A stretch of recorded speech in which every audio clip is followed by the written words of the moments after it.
Hello guys, कैसे हैं आप? उम्मीद करते हैं आप सब खैरियत से होंगे, खुश होंगे और हमारी दुआ है कि हमेशा खुश रहें, हंसते और मुस्कुराते रहें। तो देखने जा रहे हैं मिर्जा साहब की वीडियो, तो करते हैं वीडियो स्टार्ट। उससे पहले वीडियो को लाइक, चैनल को सब्सक्राइब ज़रूर कीजिएगा। तो देखते हैं। आज की तारीख में भारत के पास फिफ्थ जनरेशन फाइटर नहीं है। ये जो डिफेंस एक्विजिशन काउंसिल ने 1.44 लाख करोड़ की कीमत क्लियर करी, उसमें फाइटर एयरक्राफ्ट का कोई लेना देना नहीं। आज की तारीख में है। और आपको पता है कितनी दूर है भारत से? सिर्फ 150 किलोमीटर पीछे लाइन ऑफ एक्चुअल कंट्रोल के। और क्यों इंडियन आर्मी जो है अब ये कह रही है कि टैंकों को बदलो? टैंक के साइड्स में भी आर्मर होता है, टैंक के पीछे भी आर्मर होता है। दोस्तों, a tank is a well protected fighting machine. दोस्तों, लॉजिक बड़ा सिंपल है यार इसका।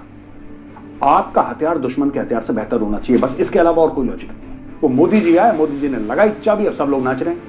आपको प्राइवेट इंडस्ट्री लानी पड़ेगी, ये आपकी मजबूरी है। आप लाओगे उसमें, और आप एक बार नहीं, आप 10 बार लाओगे। टाटा का लॉकहीड मार्टिन के साथ टाई अप हो गया। लॉकहीड मार्टिन दुनिया की सबसे बड़ी वेपन्स मैन्युफैक्चरिंग कंपनी है। $17.5 अरब। मुंह में पानी आने वाला कॉन्ट्रैक्ट है ये, मुंह में पानी आने वाला। उस कमांडिंग ऑफिसर को यह पता है कि मेरे टैंक्स के 10-15 किलोमीटर आगे क्या है, पीछे क्या है, दाएं और बाएं क्या है। American equipment is the best equipment in the world. अगर चाइना की काट है तो अमेरिका है, वो रूसी इक्विपमेंट नहीं। और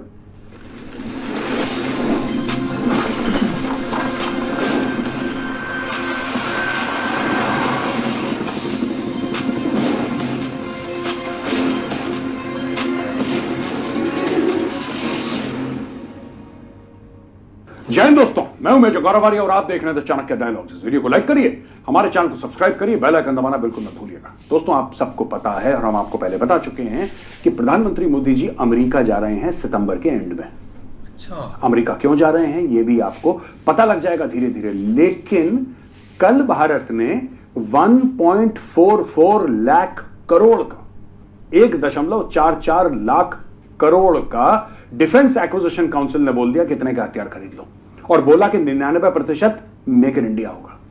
ये पैसा कितना है दोस्तों? ये है तकरीबन $17.5 अरब। छोटा पैसा नहीं होता दोस्तों, $17.5 अरब। $17.5 अरब का ये लोग हथियार खरीदेंगे। पर मैंने आपको यह क्यों बोला कि मोदी जी यूएस जा रहे हैं? इनका क्या कनेक्शन है? इनका कनेक्शन है, और जब मोदी जी जाएंगे आपको पता लग जाएगा कि इसका क्या कनेक्शन है। दोस्तों, आज की तारीख में चाहे इंडियन आर्मी हो, नेवी हो, एयरफोर्स हो, इसमें से बहुत ज्यादा परसेंटेज, बिटवीन 65 to 68% जो हथियार हैं वो रशियन है।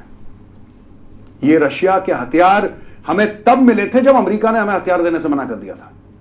तो हमारे पास इतने हथियार हैं और इन हथियारों से हमने लड़ाइयां जीती भी हैं।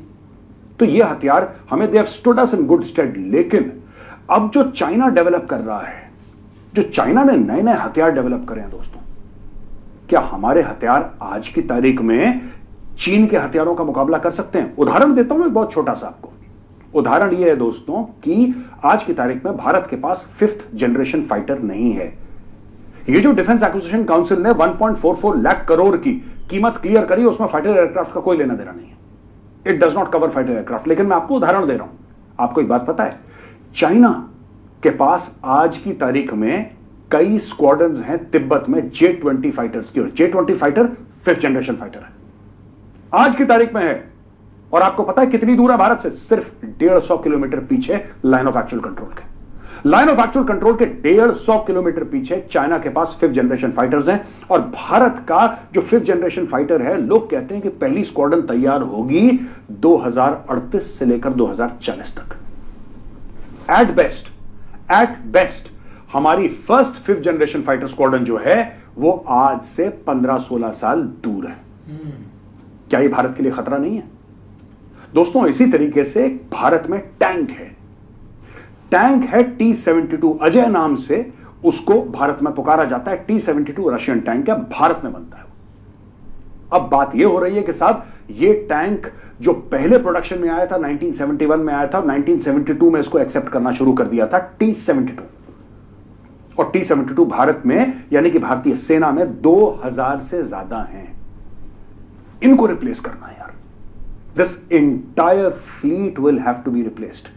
आज की तारीख में जब हम देखते हैं कि यूक्रेन की लड़ाई है, आज की तारीख में दोस्तों हम देखते हैं कि किस तरीके से रूस के टैंकों को मार मार के गिराया है। आर्मेनिया अजरबैजान के बीच में जब लड़ाई देखते हैं तो हम देखते हैं सुसाइड ड्रोन्स। अब मैं आपको बताता हूं ये एंगल क्या है और क्यों इंडियन आर्मी जो है अब ये कह रही है कि टैंकों को बदलो। क्यों? ठीक चल रहे हैं T-72, खराब टैंक नहीं है दोस्तों, अच्छे टैंक हैं और दुनिया में सबसे ज्यादा इस्तेमाल करे हुए टैंक T-72 ही है। अगर आप जितने भी देशों को देखेंगे सबसे ज्यादा इस्तेमाल करे हुए टैंक जो है वो T-72 है। तो भारतीय सेना बदल क्यों रही है? फिर बदल क्यों रही है दोस्तों? आप जब टैंक का आगे वाला हिस्सा देखेंगे उसको कहते हैं हल, और हल में जो आर्मर होता है वो सबसे थिक होता है दोस्तों, सबसे थिक आर्मर होता है। तो कभी भी हल पे अटैक मत करो, वो अटैक फेल हो जाएगा।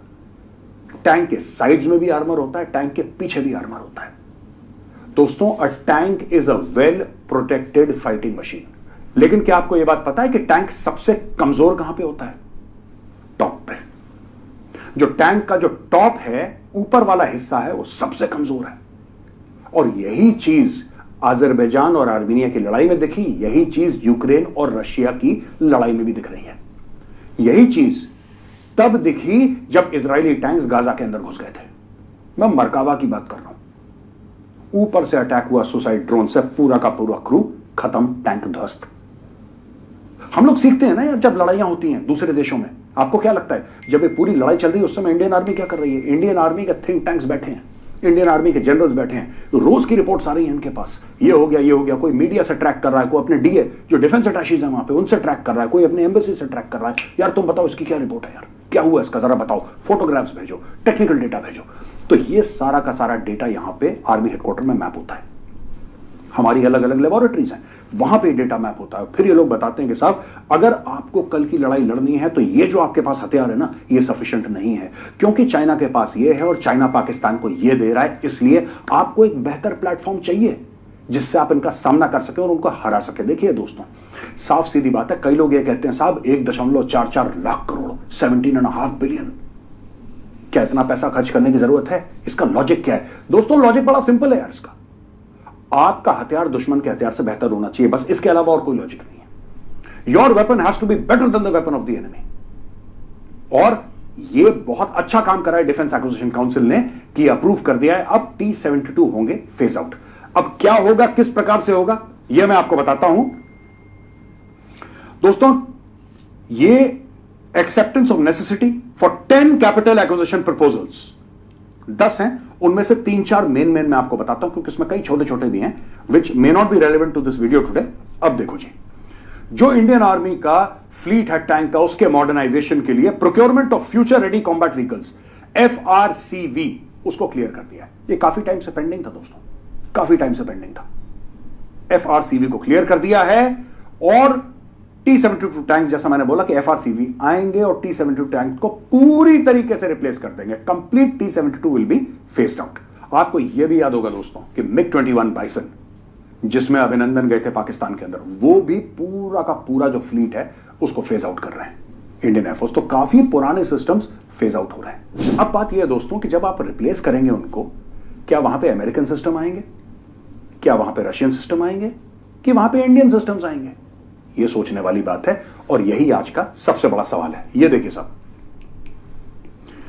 आर्मी 1700 टैंक 3 फेजेस में लेगी और आर्मी कहती है कि हर एक फेज में 550 से लेकर 600 टैंक उनको डिलीवर होंगे।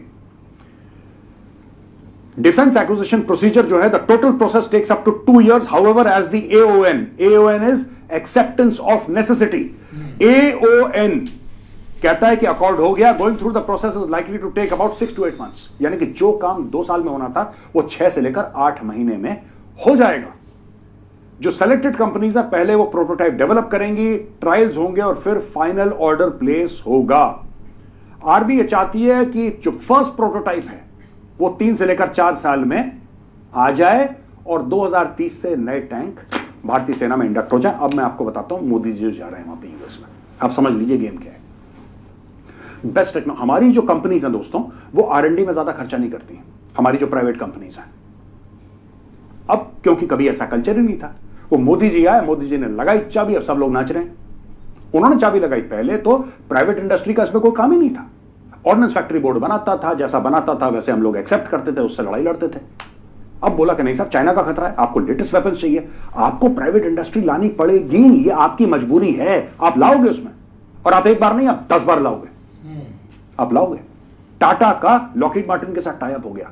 लॉकहीड मार्टिन दुनिया की सबसे बड़ी वेपन्स मैन्युफैक्चरिंग कंपनी है, जो F-22 बनाती थी, F-35 बनाती है, F-16, F-21 की बात, ये सारे के सारे लॉकहीड मार्टिन के, टाटा का उसके साथ टाई अप है। ये सिर्फ एक एग्जांपल है दोस्तों।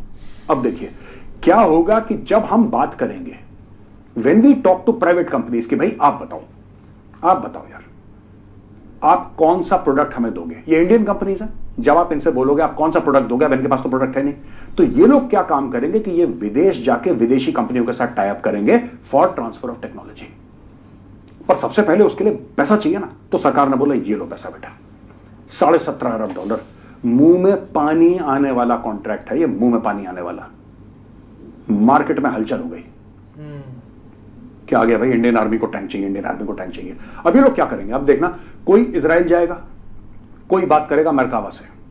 मैं आपको अभी बता रहा हूं क्या होने वाला है, ये खबर कल की है, हम आज कवर कर रहे हैं पूरा विश्लेषण करके, लेकिन मैं अभी आपको बताता हूं होगा क्या, ठीक है।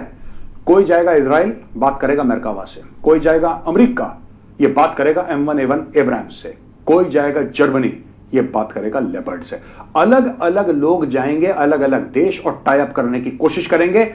एक ये लोग प्रोटोटाइप पेश करेंगे इंडियन आर्मी को, इंडियन आर्मी प्रोटोटाइप को जब अप्रूव करेगी तो बोला है कि इसका जो वजन है 60 टन या फिर उसके थोड़ा सा नीचे रखना है आपने, और भी 10 इंडियन आर्मी की रिक्वायरमेंट्स होंगी, और ये लोग जाएंगे दोस्तों और वो टैंक बनाएंगे, और फिर टैंक इंडियन आर्मी को देंगे, वो टेक्नोलॉजी भारत के पास आएगी। ये पूरा गेम चल रहा है।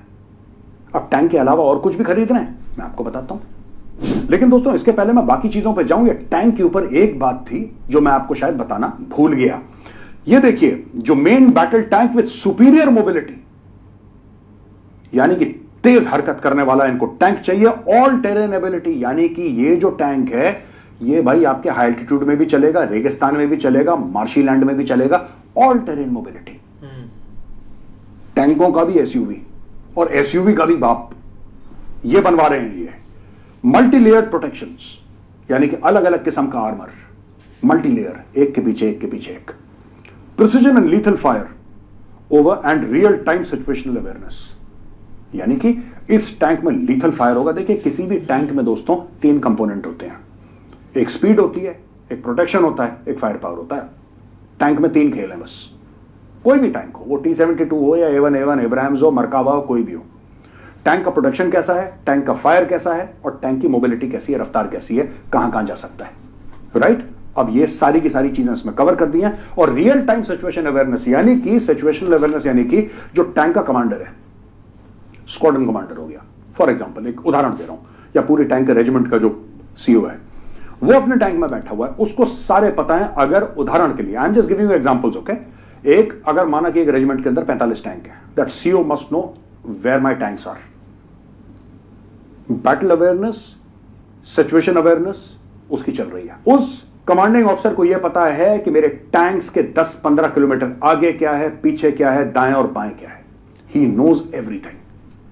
दोस्तों इसको कहते हैं सिचुएशनल अवेयरनेस। एक जमाने में यह बड़ी लिमिटेड होती थी, लेकिन आज की तारीख में सैटेलाइट्स हैं आपके पास यार, आपके पास जीपीएस सिस्टम्स हैं लेटेस्ट, और फौज के अपने अलग जीपीएस सिस्टम्स हैं। तो ये सारी की सारी चीजें जब कंबाइन हो जाती है ना, then you have a very very potent weapon. और ये सिर्फ वेपन ऐसा नहीं कि दुश्मन को मारा, ऐसा नहीं, it is an aware weapon platform. इसको पता है क्या चल रहा है पूरी बैटलफील्ड में, तो पता होने के बाद जो कार्रवाई करता है, that is far more potent and far more dangerous. ये तो हो गई भाई टैंक की बात। अब air defence fire control radars. Fire control radars होते हैं जो फायर को कंट्रोल करते हैं, यानी कि एयर डिफेंस। दुश्मन का हवाई जहाज आ रहा है, दुश्मन की मिसाइल आ रही है, आपके रडार ने उसको पकड़ा, यहां पे कंप्यूटर ने गन्स को एक्टिवेट करा, राइट। अब वो जमाना चला गया कि लोग दूरबीन से देखते थे हवाई जहाज आ रहा है और यहां से बोलते थे फायर। इतना टाइम ही नहीं है आपके पास। यहां पे एक तो हर एक एयरक्राफ्ट आज की तारीख में सुपरसोनिक है, राइट, सुपरसोनिक है, और आपके दुश्मन के पास स्टेल्थ कैपेबिलिटी है 5th जनरेशन। आपको ऐसे चाहिए हथियार, आपको ऐसे रडार चाहिए जो आइडेंटिफाई करें, लॉक इन करें, फायर करें स्प्लिट सेकंड में। Decision making has to be split second. अब आप वेट नहीं कर सकते, आपके पास वो स्कोप नहीं बाकी रहा आज की लड़ाई में। तो ये देखिए साहब, ये कह रहे हैं कि air defence fire control radars which will detect and track aerial targets and provide firing solutions. फट से ये वाली मिसाइल सेलेक्ट करो, गो।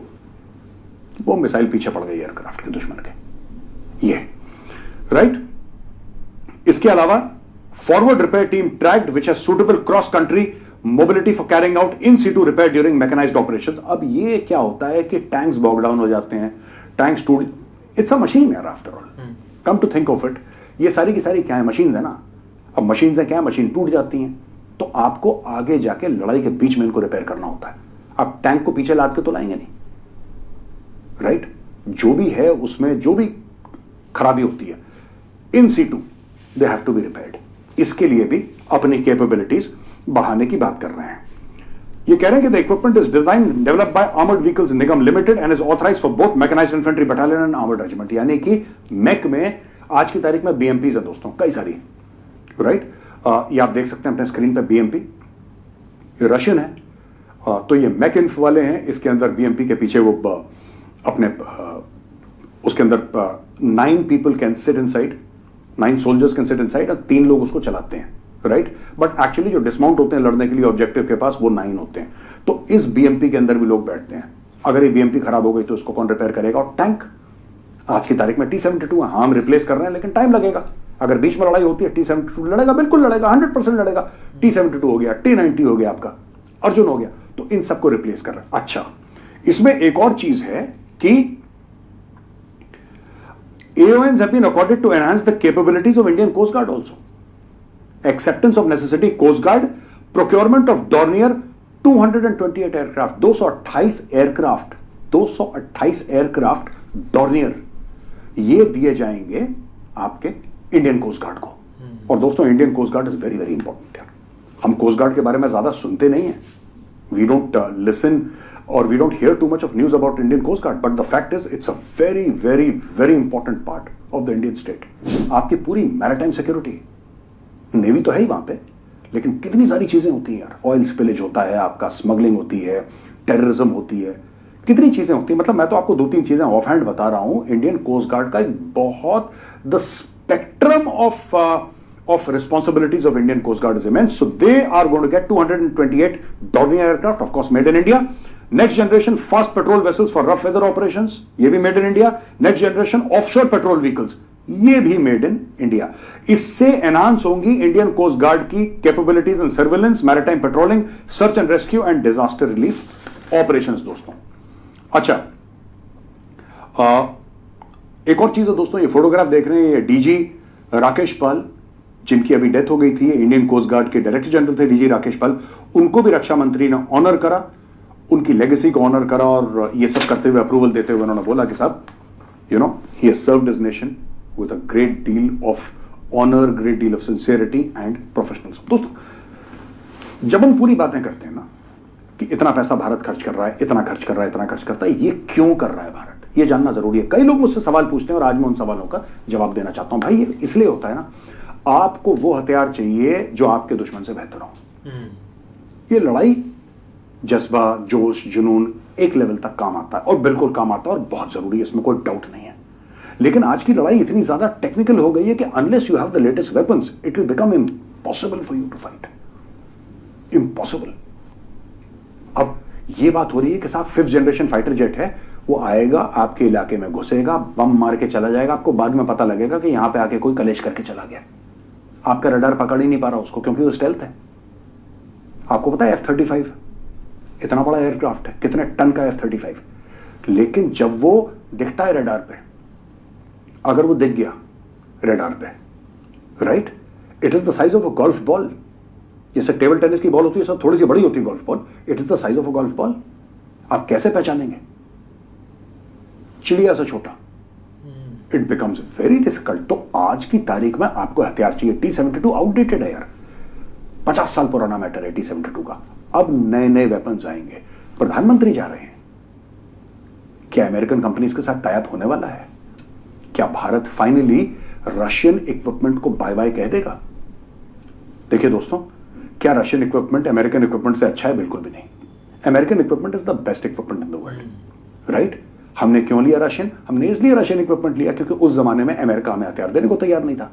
आज वो अमेरिका हथियार देने को तैयार है, तो we should take the best equipment, क्योंकि अगर चाइना की काट है तो अमेरिका है, वो रूसी इक्विपमेंट नहीं। और रशियन इक्विपमेंट कब आएगा यार, कब नहीं आएगा, किसी को नहीं पता। ये लड़ाई कब खत्म होगी रूस और यूक्रेन की। और ऐसी बात नहीं है कि 1 तारीख को लड़ाई खत्म होगी तो 2 तारीख से रशिया बोलेगा कि तुम तुम्हारे भाइयों ले जाओ। रशिया के अंदर भी जो इक्विपमेंट खत्म हुआ है, रशिया के अंदर भी जो इक्विपमेंट डैमेज हुआ है, कई 100 की तादाद में टैंक खत्म हो गए उनकी बैरल्स फूक गई हैं आर्टिलरी की। रशिया पहले तो अपना पूरा करेगा ना, तब ना देगा आपको। रशिया पहले अपना पूरा करेगा। तो इसके लिए बहुत जरूरी है कि वेस्टर्न टेक्नोलॉजी लाई जाए। और एक और बहुत जरूरी चीज है दोस्तों, जो मैं इंसिस्ट करूंगा, Indian companies need to invest a lot in research and development. आइए अब कुछ सवाल और जवाब लेते हैं दोस्तों। पहला सवाल है बिल्कुल यार, काफ़ी इंटरेस्टिंग वीडियो थी। और जो एक डील है ना, वो काफ़ी एक बड़ी हो रही है यार। 17 बिलियन डॉलर्स की है और बहुत बड़ी डील है। क्योंकि एक सबसे ज़्यादा ज़रूरी यही है, अब जो भी देश है ना, उनकी अब इसी चीज़ पर नज़र है कि वो जितना से जितना अपना हथियार है ना, उसको वो एक एडवांस कर लें। क्योंकि कोई पता नहीं चलता कब क्या हो जाएगा। अभी यही चीज़ देख ले कि हमारे इर्द गिर्द अभी स्टार्ट हुई है। जैसे अब यूक्रेन रशिया को तो बहुत ज़्यादा एक अरसा हो गया एक युद्ध में, और इधर एक हमास और इसराइल, इनकी भी काफ़ी देर से एक लड़ाई लगी हुई है। अब आगे आगे बढ़ते बढ़ते आ जाएं तो अब ईरान भी कुछ ना कुछ अगर उनके साथ लग जाए तो फिर तो एक और युद्ध एक स्टार्ट हो जाएगा। मतलब यही है कि एक दूसरों के साथ उनके काफ़ी ज़्यादा क्लैश हो रहे हैं। और यही है कि चाइना और इंडिया का बॉर्डर पर ना अब काफ़ी ज़्यादा झड़प भी होती हैं। अभी लास्ट कुछ दिन पहले 20 किलोमीटर तक अंदर आ गए थे चाइना के जो सोल्जर्स हैं, उनको एक आगे से एक अच्छे से काउंटर किया गया। मतलब यही है ना कि एक छोटी सी झड़प होती है और वो कहाँ जा पर पहुँचेगी कोई पता नहीं चलता। इसीलिए अब इंडिया ने भी यही एक ना बहुत अच्छा डिसीजन लिया है कि वो अपने जो हथियार हैं उनको एक फुल अपडेट करने जा रहे हैं। और एक ये सही फैसला है कि एक जो है ना अब अमेरिका से लिया जाए। अभी लास्ट हमने एक पॉडकास्ट बनाया था, उसमें सर बहुत अच्छे तरीके से एक्सप्लेन कर रहे थे कि रशिया के पास एक ऐसा अमेरिका के पास एक ऐसा वेपन पड़ा है ना, किसी के पास नहीं है। वो जो उनके पास वेपन इतना एडवांस है और पता भी नहीं चलता कि एक अगले बंदे का वो कितना ज़्यादा नुकसान कर देता है। काफ़ी एक अच्छी वीडियो थी सर। नहीं, सही बात है। एक डील को लेकर ना काफ़ी एक चर्चा है, क्योंकि एक मतलब कि एक ऊपर जो एक एनालिसिस बैठे होते हैं ना एक हर कंट्री के, वो इस चीज़ को ज़रूर मतलब कि एक एनालिसिस करते हैं कि ये जो कंट्री है मतलब कि इतना एक पैसा खर्च रही है, आखिर एक मिशन क्या है। तो इसमें कोई डाउट नहीं है, एक एनालिसिस बड़े बड़े एक अच्छे भी आते हैं, लेकिन कोई एक सीक्रेट भी एक डीलें वगैरह हो जाती है। लेकिन अब एक अमेरिका की बात करें ना, तो अमेरिका तो चाहता है कि एक कंट्रियों में युद्ध स्टार्ट हो, क्योंकि जितनी एक प्राइवेट उधर मतलब कि एक कंपनीज हैं एक वेपन को लेकर, तो वो एक आम बात है। अब देखो ना एक कुछ कंट्री हैं जहाँ पर मतलब कि एक प्राइवेट कंपनियों को नहीं हथियार बनाया दे जाता, फुल एक बैन है। हाँ, ताकि जब एक ट्रंप की एक हुकूमत थी ना, तो वो तो एक बैन करने लगा था जितने भी एक अमेरिका की एक प्राइवेट एक वेपन मतलब के कंपनीज हैं जो कि एक हथियार बनाते हैं। लेकिन उसके बाद मतलब कि एक उसको फिर हटा दिया गया, या एक वो इलेक्शन हार गया था, तो इसी वजह से ना वो एक फिर उसका एक मिशन फेल हो गया। लेकिन अब एक अमेरिका भी एक वेपन बना रहा है। अब यूक्रेन में जो भी एक वेपन इस्तेमाल हो रहे हैं, ये नहीं कि एक अमेरिका सारा दे रहा है, एक अमेरिका से ज़्यादा एक जर्मनी मतलब कि एक सप्लाई कर रहा है एक वेपन की। और इंडिया और चाइना का जो एक मतलब कि एक लड़ाई है ना, ये एक आम लड़ाई नहीं मतलब कि होगी कि एक छोटी सी एक झड़प होगी। एक चाइना बहुत पावरफुल कंट्री है, एक सबसे ज़्यादा वो एक मतलब कि एक अपनी डिफेंस पर बजट एक खर्च करता है, एक रशिया, चाइना और अमेरिका। तो ये एक वो भी एक सुपर पावर है। लेकिन एक मेजर साहब की सही बात है कि आपसे मतलब कि आपसे बेहतर क्या है, मतलब कि आपके पास जो एक ठीक है चाइना चाइना के पास एक हथियार है, उससे आपको एक बेटर चाहिए। तो ये बहुत एक अच्छी डील भी। अब देखो एक मतलब कि इस पर कितनी एक वर्किंग होती है, एक इंडिया कितना एक मतलब कि इस पर पैसा एक खर्चा करता है, और कितने कितने मतलब कि एक एडवांस एक वेपन एक मतलब के एक लाता है। अब देखो ना, एक रशिया अब फुली एक वेपन नहीं सप्लाई कर रहा, वो भी एक मतलब कि उनका एक अपना युद्ध एक स्टार्ट हुआ, और डेली बेस पर वो इतना एक असला उधर एक फूक रहे हैं। तो अब एक अमेरिका ही ऑप्शन है, और एक जर्मनी को ले लें। अब ये भाई एक पैसे की गेम है, जिसके पास पैसा है वो तो कंपनियां देंगी। अब इसमें ये नहीं कि वो हमारा दोस्त है, ये हमारा दोस्त है, ऐसा तो कोई सीन नहीं होता। आप पैसा दें, एक डिफेंस अपना बजट बढ़ाएं, जितने आपको वेपन एडवांस चाहिए आपको देंगे कंट्री जो बनाती हैं। नहीं बिल्कुल ऐसे ही है, लेकिन असल में ना एक यहाँ पे जो एक चीज़ जो स्टार्ट हुई है ना, वो चली है भाई एक आगे की प्लानिंग के हवाले से। क्योंकि फर्स्ट ऑफ ऑल इंडिया जो इस वक्त चीज़ें देख रहा है ना, वो एक चाइना के हवाले से हर एक अपना फैसला कर रहा है। उसकी वजह ये है कि अगर आने वाले वक्त में एक टफ टाइम मिल सकता है तो वो चाइना की तरफ से ही मिल सकता है, या चाइना को एक काउंटर कह लें या किसी तरीके से भी कह लें, तो उसके लिए एक इनको एक फुली तैयारी जो है ना वो करनी पड़ती है। तो बहरहाल अगर देखा जाए तो भाई एक आप देखें ना, आज से तकरीबन 10 साल बाद या 20 साल बाद तो इंडिया एक आपको एक बेहतर पोजीशन में नज़र आएगा। खासकर एक चाइना थर्ड के ऊपर एक इकोनॉमिकली में भी एक 2 पे आ जाए, या एक अमेरिका जो है ना वो थर्ड के ऊपर आ जाए, चाइना जो है ना वो सबको भी। लेकिन उस हवाले से एक लंबी प्लानिंग की जो है ना वो बहुत ज़्यादा यहाँ पे ज़रूरत है, जिस हवाले से एक एडवांस लेवल की टेक्नोलॉजी यहाँ पे एक जो है ना वो एक इन करने की ज़रूरत है। क्योंकि पहले हथियार जैसे भी थे, एक रशिया ने दिए या जिसने भी दिए, वो एक चीज़ें चलती आ रही थी। लेकिन अब थोड़ा सा एक चेंज करने की ज़रूरत है, क्योंकि खुद भी एक तरह का IT एक जो है ना वो हब तो इंडिया के अंदर अब एक तेज़ी से तरक्की कर रहा है। लेकिन उसके साथ साथ जो है ना वो एक इस चीज़ को अपनी एक डिफेंस में भी एक लाने की बहुत ज़्यादा ज़रूरत है, जिसके लिए एक काफ़ी हद तक जो है ना वो बड़े स्टेप लिए जा रहे हैं। तो उसमें भी एक ये जो एक स्टेप लिया गया है ना $17 बिलियन का, ये थोड़े नहीं है। ये भाई एक देख लो कि हमारे मुल्क पूरा एक 6-5-4 अरब डॉलर के लिए किस तरह एक मिन्नतें कर रहा है, पूरा एक साल हो चुका है, लेकिन कोई उनको एक किसी किस्म का चारा नहीं डाल रहा। लेकिन दूसरी तरफ आप देख लें कि एक बहुत बड़े लेवल के ऊपर भाई एक डील होने जा रही है, या एक बहुत बड़ी एक अनाउंसमेंट होगी। सारा अब तो भाई एक जो कंपनियां उनकी तो लेने लग जाएंगी, और हर एक की कोशिश होगी कि हम एक बेहतर से बेहतर करें। लेकिन ये एक डिपेंड होगा भाई एक इंडियन आर्मी के ऊपर, या जो भी इस चीज़ को डील कर रहे हैं वो एक अपने तरीके से। लेकिन जिस तरह मेजर साहब भी बता रहे थे कि इसमें एक आप कह लें कि 99% जो है ना वो मेड इन इंडिया ही होंगे। देखो आप किस तरह उनको इन्वॉल्व करते हैं ये आगे पता चले, लेकिन बहुत बड़ी डील है भाई। नहीं सही बात है। अब देखो ना, एक चाइना एक इतनी जल्दी एक मतलब के फाइट स्टार्ट भी नहीं करेगा। उनका एक मिशन ही ये है कि एक कंट्रियों के साथ एक बिजनेस करना है, एक पैसा कमाना। लेकिन कुछ कुछ वो शरारतें कर जाते हैं एक LOC पर, वो तो एक चलता रहेगा। अगर वो ना करें तो उनको एक चाइनीज़ कौन बोले।